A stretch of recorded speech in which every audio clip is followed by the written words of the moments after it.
Good morning mga lods. Welcome to another vlogs. Magre-reject tayo ngayon ng carburetor 24mm. Itong carb na to mga lods, no, sinalpak ko na sa ating motor ng 125cc. Kaya niya namang dalhin, kaso nga lang reach yung sunog ng spark plug. Kaya need nating mag-reject. Papakita ko sa inyo kung paano mag-reject at magtono ng carburetor. Siguro papakita ko rin sa actual kung paano itono to pag kinabit na natin. Kasi naka stock carb lang tayo ngayon. No? Ang stock jettings pala nito Yoshi R 24mm ay 110 sa main jet at sa pilot jet naman ay 35. So, nung kinabit ko naman to, maganda yung hatak niya mga lods, no? Malakas. Saka easy tune lang to. Walang hagok, hindi lunod. Kaya namang dahil ang problema nga lang ay maitim ang sunog ng kanyang spark plug. It means rich siya. Mas maraming gas kaysa hangin. Ang turn pala ng tonuhan nito mga lods, nasa 2. Nung tinurn ko siya, 2.5, 2.5. Sa main jet niyang 110, sa slow jet niyang 35. So ngayon, tetest natin yung bagong jettings niya. In-order natin sa Shopee. No? Papalitan lang natin dito ay ang kanyang main jet para mabawasan yung gas niya. Papalitin natin. Tanggalin na natin. Ito nga pala mga lods, no? Ingatan yung mabilog to. Pag nabilog naman yan, matatanggal din naman yan. Vice grip lang kasi. Kaya ingatan natin. Pag sara nyo nito, pagbalik nyo, huwag masyadong mahigpit, yung sakto lang. Gumamit nga pala kayo ng mahabang screw para mas may pwersa.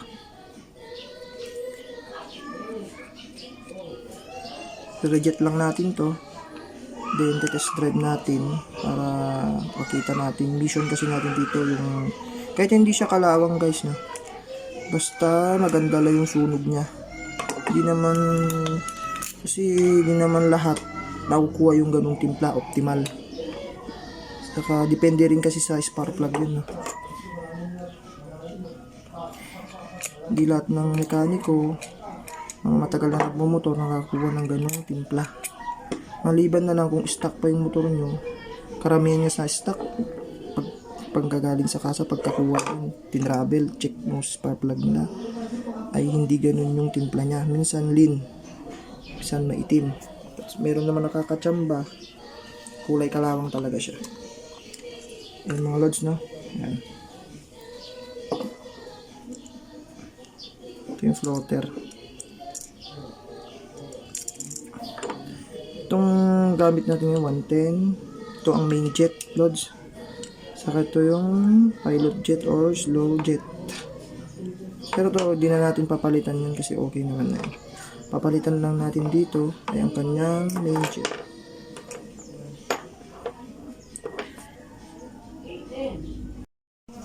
Yan mga lods, nakikita nyo pilot jet natin. Saka main jet. Yan, puro Shopee lang ito mga lods. Ito yung unang in-order ko. Main jet. Ewan kung para saan to. Round. Nasa description naman round slide, no. Malaki pala to. Ito pala yung dapat sa mga stock card.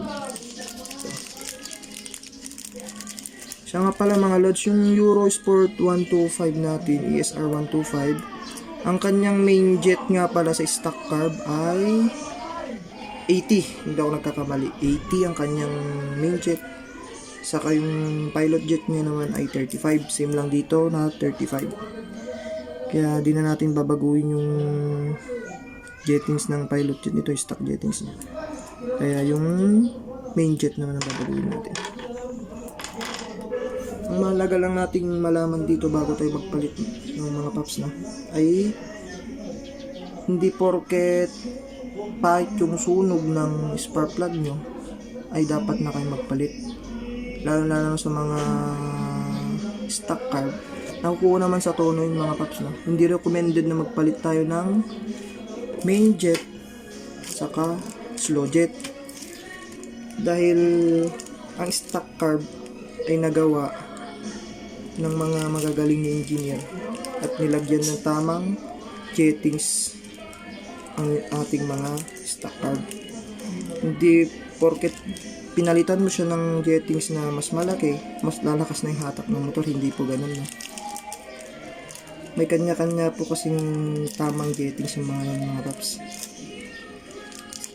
Saka lang tayo nagpapalit sa ating mga stock carb na jettings kung ito'y nagtagal na o tumagal na sa paggamit. Kailangan na nating palitan. Di kaya kalaunan kasi mga carb natin yung mga years na ay kailangan na talagang palitan yung mga jettings niya. Pero yung stock jettings pa rin ng sukat niya. Hindi ibig sabihin na dapat palitan mo siya ng mas malaki, mas malakas yung hatak niya, mas mabilis, mas high yung top speed niya. Hindi po ganun. Yan po dapat natin ang kalimitan kasi sa mga nagpapalit dito ay yung mga aftermarket na carb, no? Di naman ibig sabihin din na mas malaki jettings nito ay mas malakas din. Hindi po ganun. Nagsasayang lang po tayo ng gasolina. Dapat makuha natin yung tamang jettings para sa ating mga motor.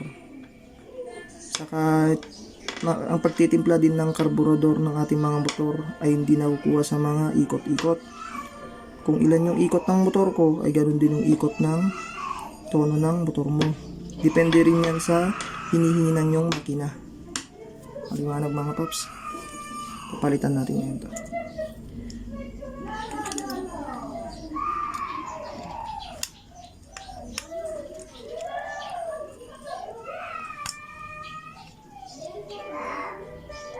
$110 to mga paps na. Hanap tayo ng 105. Kasi nga 110 tayo, medyo maitim yung sunog. Tingnan lang natin kung may magbabago. Kasi malaki na yung pagbabago niyan, 110 down to 105. Saka dagdag ko na rin mga lods, no? Huwag tayong basta-basta magpapalit ng jettings kung kaya namang idaan muna sa adjustment sa carb. Min-adjust kasi dun eh. Papakita ko lang. Sa mga stock carb natin or mga aftermarket.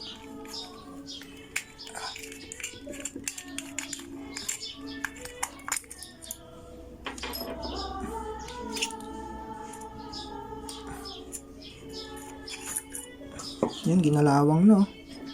Hindi na kasi nagagamit to. Katambak lang kasi dyan. Ginalawang na. Ito mga paps, no? Nakikita nyo may adjustan dito sa may kanyang needle. Yan.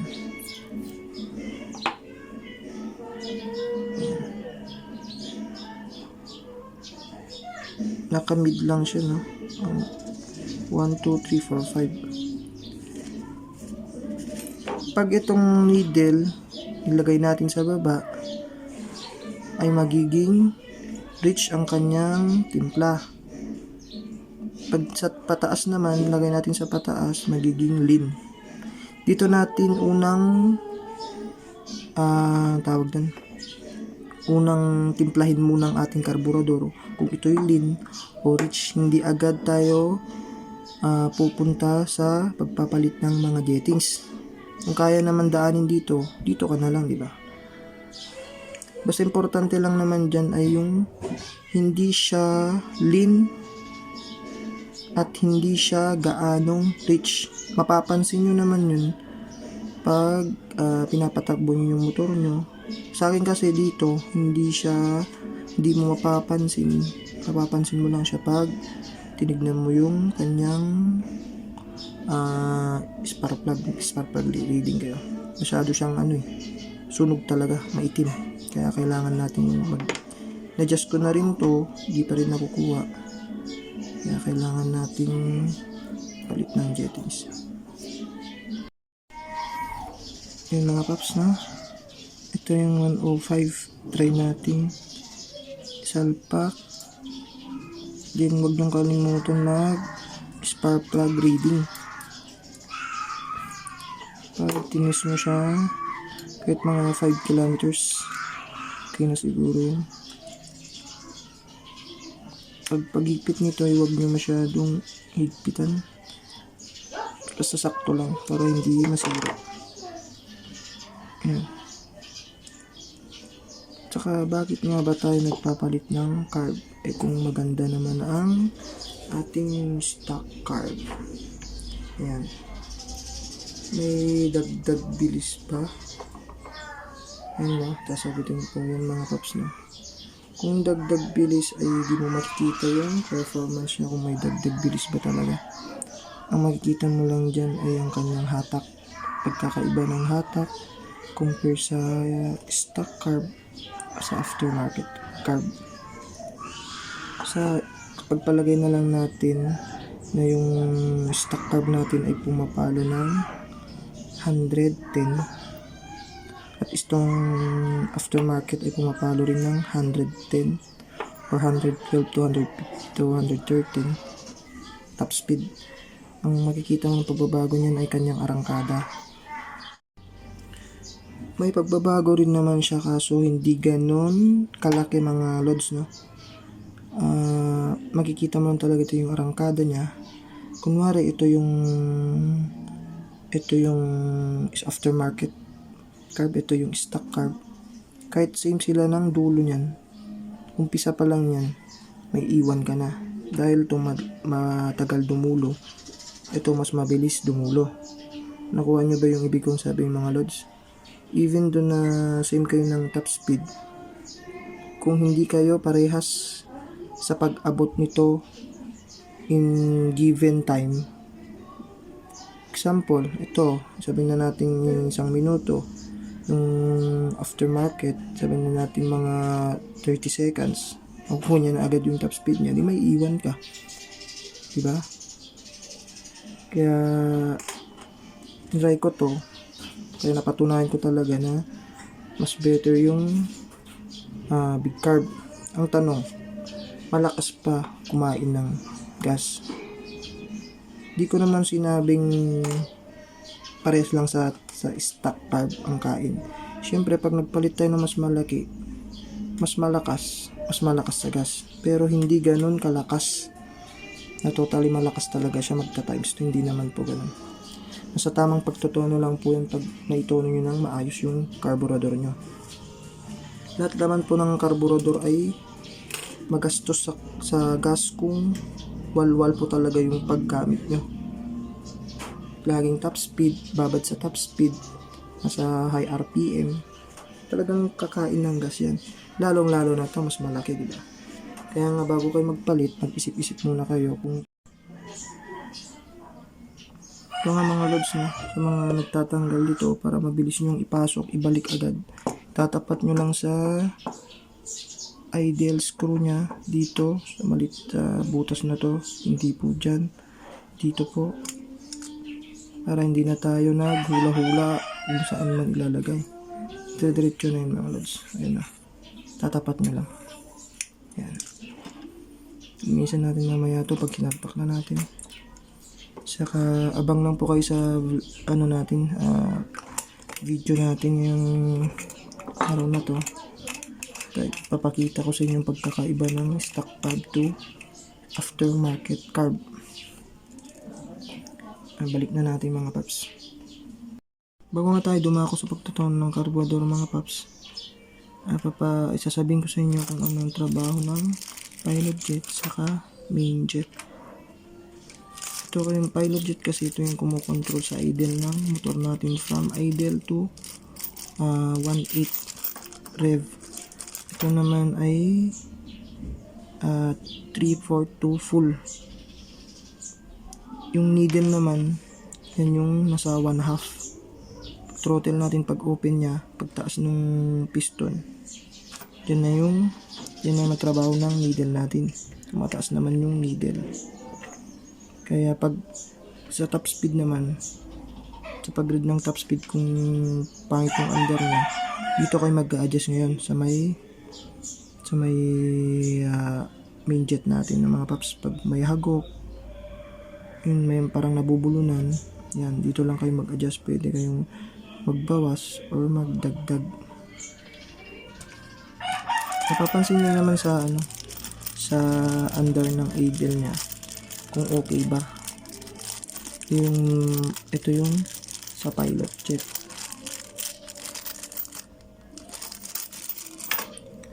Kaya ipapakita ko na. Ang pagtutono ng carburetor mga paps is close nyo ng karaniwan sa mga stock carb is close nyo muna na maigi. Yan. Pag na-close nyo na maigi yan, di kasi huwag kayong matakot sa mga di nyo malalaman yan kung hindi nyo susubukan. Ito